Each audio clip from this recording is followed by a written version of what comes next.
listening to the Naked Bible Podcast. To support this podcast, go to www.nakedbibleblog.com. Welcome to another episode of the Naked Bible Podcast.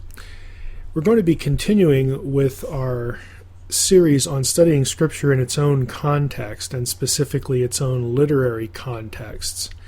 With this episode, we're going to shift gears a little bit, though. I'm going to be conducting an interview. Stop. 3, 2, 1.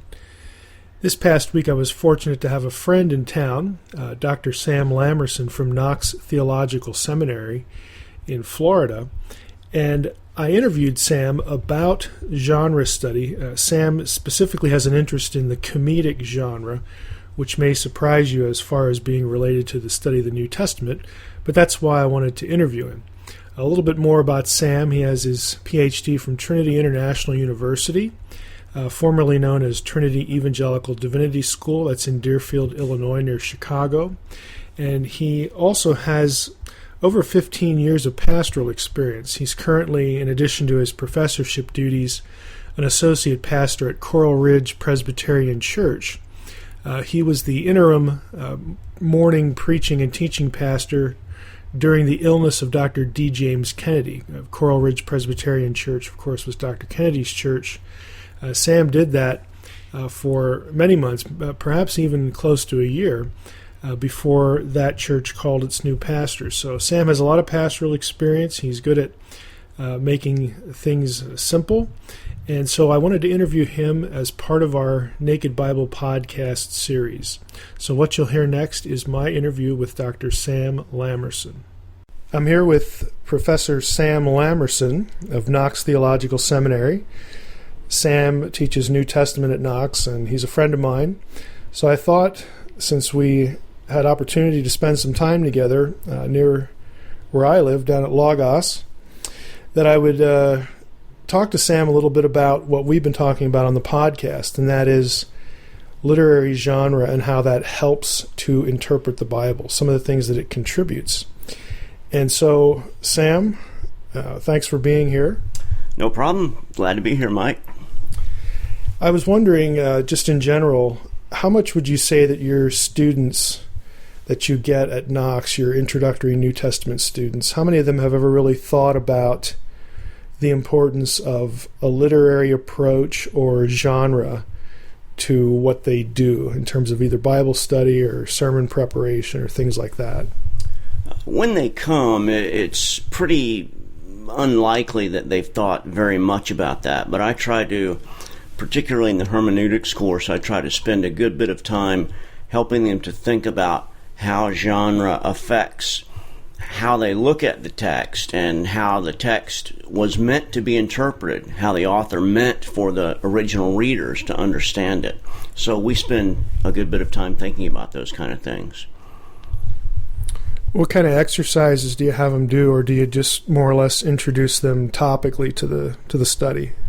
I introduce them topically to the study, and then we do some things like looking at the difference between, for example, a parable and a historical incident, and realizing that there are certain clues in the text that help us to realize that, for example, a parable is not to be taken as a literary story or as a literal story, but, on the other hand, a historical incident, the author means for us to take it as an actual incident that really happened.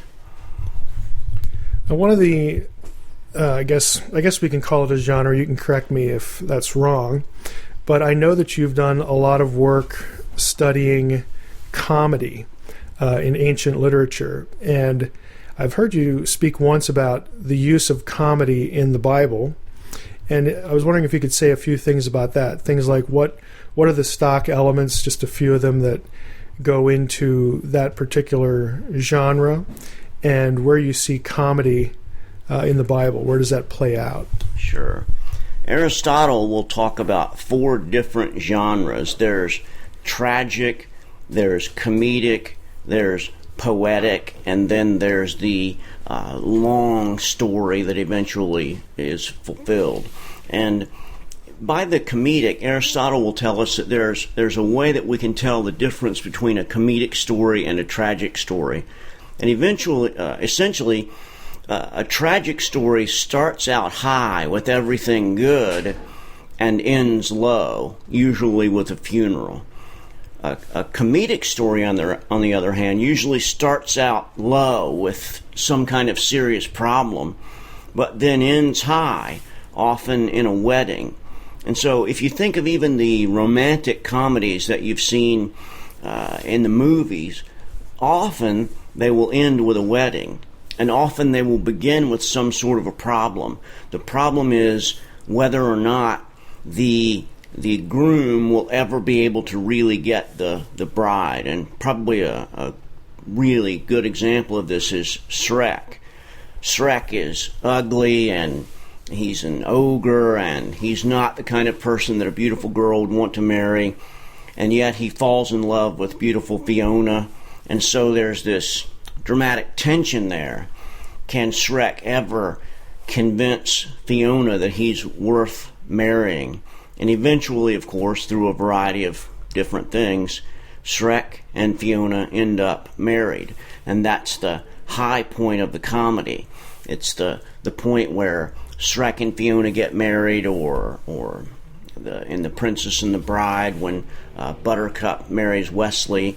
Any of those kinds of films like that, you'll see very common. The groom is either socially awkward or something wrong with him, and he somehow has to overcome those obstacles to show himself worthy of being married by the beautiful girl. And then he gets married finally, and that's the happily ever after. So, yeah, it made me think of, as you were talking there, I don't know if I can remember the actor's name, but the Mall Cop movie, which is the same kind of thing where he's just completely... Kevin James. Yeah, Kevin James, just not what the lead female figure in the movie would ever find in any way interesting or attractive, and you get to see him do some pretty stupid things along the way that reinforce the incongruity of the match. So I imagine to an ancient audience, you'd have some of that in there too, that they would recognize immediately what a mismatch this is. Right, and so in the early Greek comedies, often what will happen is that you will have some sort of a serious problem, and there will be someone who's going to try to take care of the problem. And he's called, interestingly enough, in classical Greek, the paneros. He is the loser, essentially. He's this sort of Chaplin-esque kind of character who's short and unable to do things and would never be able to really save the world. And yet, by the end of the comedy, we see the paneros, the loser, the person whom we would never expect to be able to change the world, actually doing that which is necessary to save the world, get the girl, and eventually get married. And it's an amazing thing to realize that this character of the paneros is exactly the character we see in Jesus Christ. He is born in a small, little tiny town. He's not famous.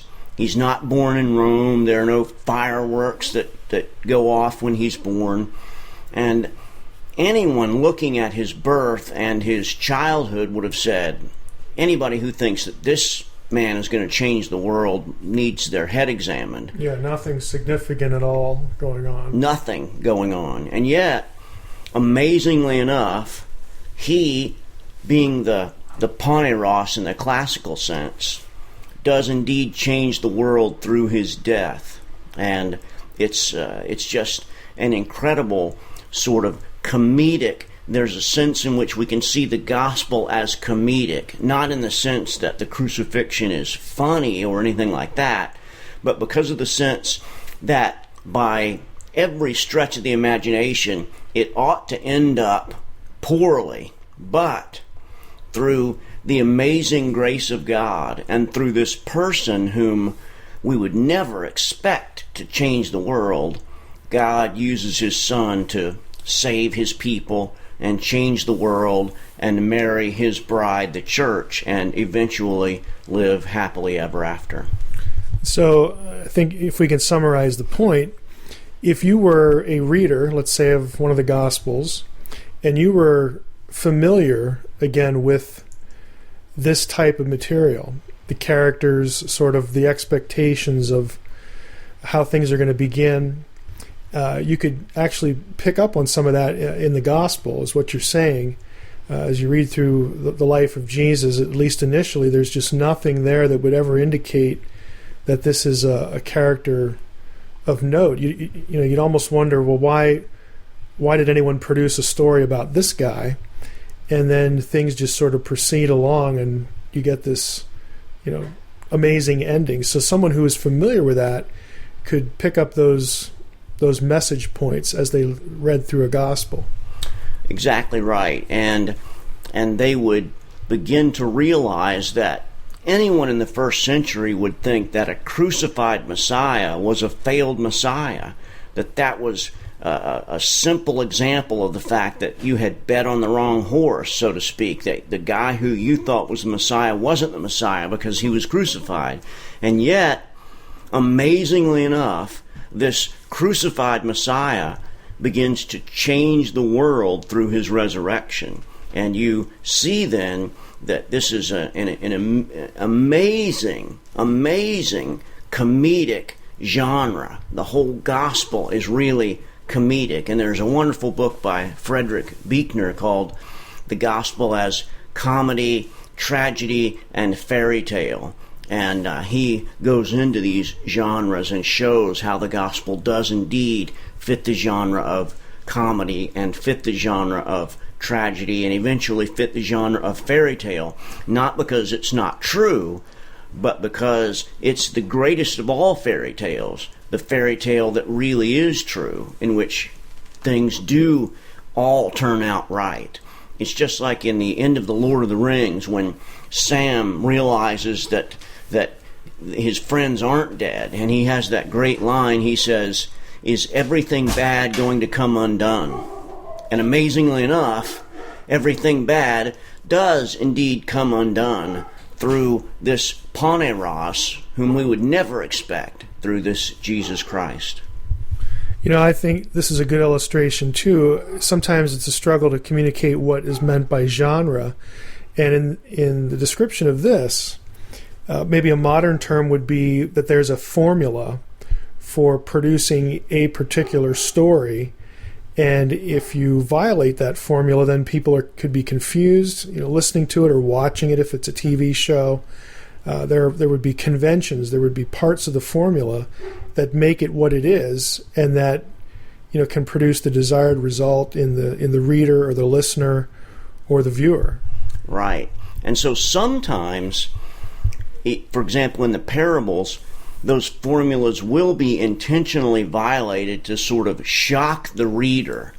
And sometimes that shock can be comedic. One of the most obvious examples is in Matthew 18, where Jesus tells the story of a man who owed 10,000 talents. And those who were listening at the time would have immediately laughed at that, because they would have known that no one could owe 10,000 talents. It would be the equivalent today of saying that you sent your daughter off to college with a visa, and when she came home for Christmas, she had charged up the national debt. You would say, well, there's some kind of a limit. That can't really happen. No one could have owed 10,000 talents. It was more money than the Roman government had at the time. So when Jesus says there was a man who owed 10,000 talents, it's immediately comedic. But then he goes on and pushes the joke a little bit more, because when the king says to the man, "You need to pay me back the 10,000 talents," which of course would have been impossible, the man says, "Give me a little bit more time." And obviously, if you owed 10,000 talents, if you owed the national debt, having a little bit more time is not going to help you. And so that is a case where the parable starts out comedically, but ends tragically with the man eventually being cast into outer darkness because of his unwillingness to accept the forgiveness that was offered to him. Wow, that's a good example. Do you have any other examples in the New Testament or the Old, but that really sort of stand out in this way? Sure, there are lots of them. For example, Jesus saying it's easier for a camel to go through the eye of a needle.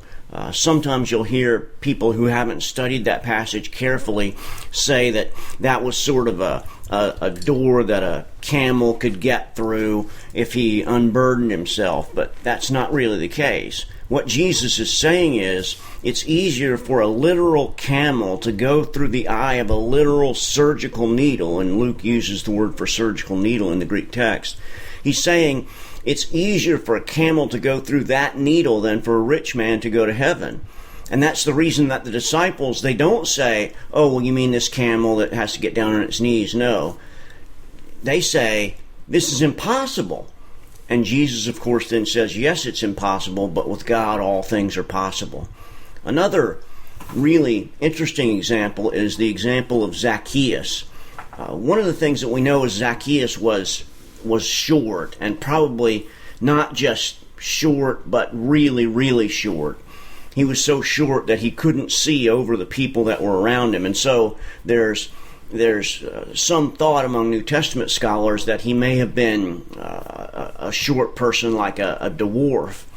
And so Zacchaeus wants to see this man Jesus whom he has heard about.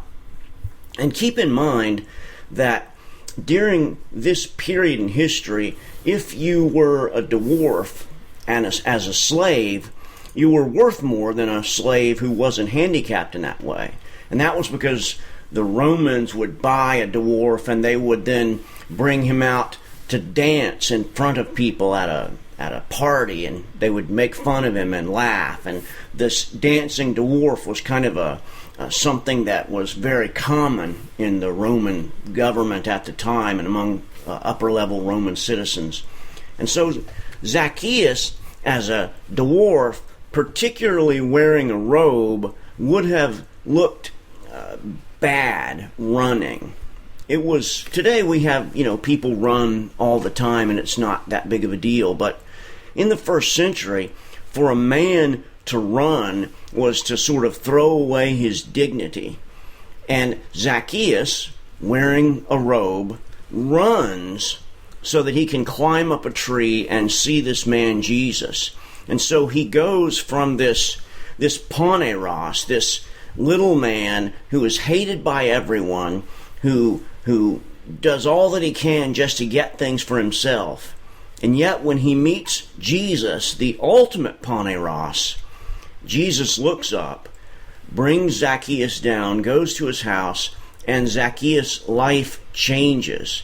And there were, at this time in history, often it was considered that it was thought that you could tell about a person's personality by the way that they looked. And the shorter that a person was thought that the more stingy that they were. And so Zacchaeus sort of fits into that mold. He's a tax collector who's taking all that he can for himself. But then he meets Jesus, and Jesus changes him. And all of a sudden, he may be small on the inside now. He may be comedic on the outside. People may be looking at him and laughing at him. But when he meets Jesus, his life is changed. And he changes from that person who is getting all that he can for himself to that person who wants to do the right thing and to pay back that which he has stolen. And that is the sort of happy ending that we see in a comedic story, that person whom you would never expect to change or to be changed is suddenly changed in an amazing way. And in this case, because he meets the ultimate changer of men, Jesus Christ. Well, thanks for spending a little time with us today.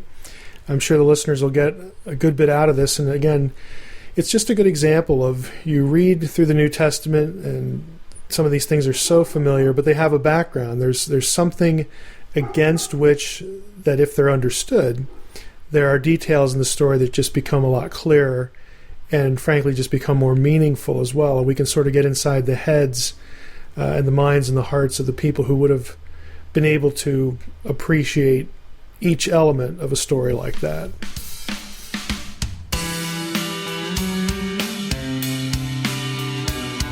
Thanks for listening to the Naked Bible Podcast. To support this podcast, visit www.nakedbibleblog.com. To learn more about Dr. Heiser's other websites and blogs, go to www.drmsh.com.